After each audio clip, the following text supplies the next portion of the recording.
හා ඒක පළවෙනි සතියක් එකපාරක් ගන්න. සතියක් එකපාරක් ගන්න. හරිද? ඊට දෙවෙනි සතිය නෑ යා කිව්වේ කොහොමද දන්නවද? මිනිත්තාවටම නැති කරන්නේ කොහොමද දන්නවද? හතරක්. සති හතරක්. සති හතරක් එක ගානේ කන්න. දෙක ගානේ කෑවනම් අපි ඒකෙන් අඩක් සති හතරක් කරන්න. එහෙමයි ඒ කියන්නේ කන්ටිනියස් නවත්තනවා නේද? මේක අපි එහෙනම් මෙහෙම කරමු. දවසට එක වාරයක් කමු. ඊට පස්සේ එක දවසක් නවත්තලා අනිත් දවසේ කනවා ඊළඟ දවසේ කන්නේ. එයා කිව්වේ ඊළඟ දවස් දෙකෙන් දෙක නවත්තනවා. නෑ එහෙම වැඩක් නෑ. ඒ සයිකල් එකක් තියෙනලු. එකපාර නවත්තන්න බෑ මචං. ඒක තමයි එකපාර නවත්තන්නේ ආ. සතිය එයාගේ සයිකල් එක වැඩි. නෑ සති කාපු එක 50% කරලා සති 4ක් කන්නලු. එක දිගට. එක දිගට. එතකොට හරියන්නේ නෑ නේ බං. එතකොට ආයෙ මනස මෙයා වෙන නෑ. අර මං කියන ක්‍රමේ හරි. ඒක දැන් ඔයා හිතනවා අද එහෙම උඹ තේරුම් ගත්ත වැඩි. අපි දවසට දෙකක් ගන්නවා කියන්නේ. ඒක දවසට දෙකක් කාපු එක දවසට එකක් කරලා සති 4ක් කන්න. එකක් දවසට එකක් කරලා. ඒ දෙකක් කාපු එක එකක් කරලා. ඒ කියන්නේ 4ක් යනවා නම් දෙකක් කරලා. 50%ක් අඩු කරලා සති 4ක් කන්ටිනියු කරන්න. හරිද? ඊට පස්සේ දැන් එකගෙන කෑවේ. ඒකෙන් ආයෙ 50%ක් අඩු කරලා සති 7ක් යන්න. 4 7 8. ඔයාට 8යි 7යි 15යි 8යි 19යි සති 20ක් යනකුවා ඕක නවත්තන්න. නිට්ටාවට නවත්තනවා. නිට්ටාවට නවත්තනවා. නැත්තම් මං අද ඉඳන් කන්නේ. අද පළවෙනිදා ජනවාරි අද ඉඳන් නොවෙත් බෑ.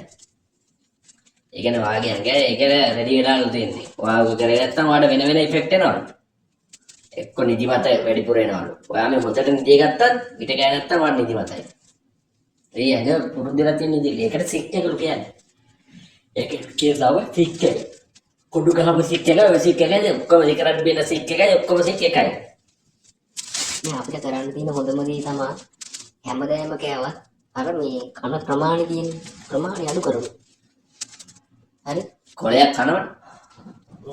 මුලත් තිය ඉෆෙක්ට් එක නෑ නේ මචං. උතන ඉෆෙක්ට් එක තියෙන්නේ උණු දුම්කල පුවා. ඉතින් කාට වැඩේ නිකා හිටියනම් හොඳයි කියලා හිතෙන්නේ නැද්ද ඊට පස්සේ? නෑ ඒක කරන්න බෑනේ. ඒක වෙන්නේ. ඒක කරන්න බෑනේ. දැන් එකපාර අපි කරමු.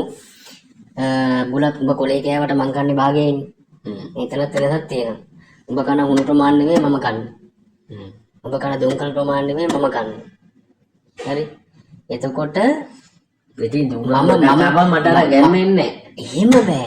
ඒක ඉතින් ඉවසන් ඉන්න ඕන ටිකක්. ඒ කියන්නේ දැන් උඹට අරක්කු භාගයක් බීලා තමයි වෙරි වෙන්නේ. මට අරක්කු බෝතලයක් බීලා තමයි වෙරි වෙන්නේ. ඔය කිව්ව විදිහට. ඔය කියන විදිහට ඒක අරක්කුව නම් ඒක අනිත් පැත්ත. අනිත් පැත්ත. ඒ අරක්කු මට ඉක්මනට වෙරි වෙනවා. මට වෙරි වෙන්නේ උඹට වෙරි වෙන්නේ නැද්ද? මට කොහොමද? ඇයි? බෝතලයක්වත් බොන්න ඕන. වෙරි වෙන්නේ? ඔව්. ඒ දෙන්න ඇඟට ඇවිල්ලා ඉතින්. ඒ කියන්නේ උඹ එච්චර බීලා තියෙනවද? උරු වෙලා. නෑ. උඹ හරියන දවසක් දාලා ගහනද බෝතල? බෝතලේ නැතිනම් දෙන්නේ ගන්න. හරි මං කාලක් ගන්න උඹ තුන් කාලක් ගන්න. බලමු ගන්න පුළුවන් නේ. තුන් කාලක් නම් බෑ.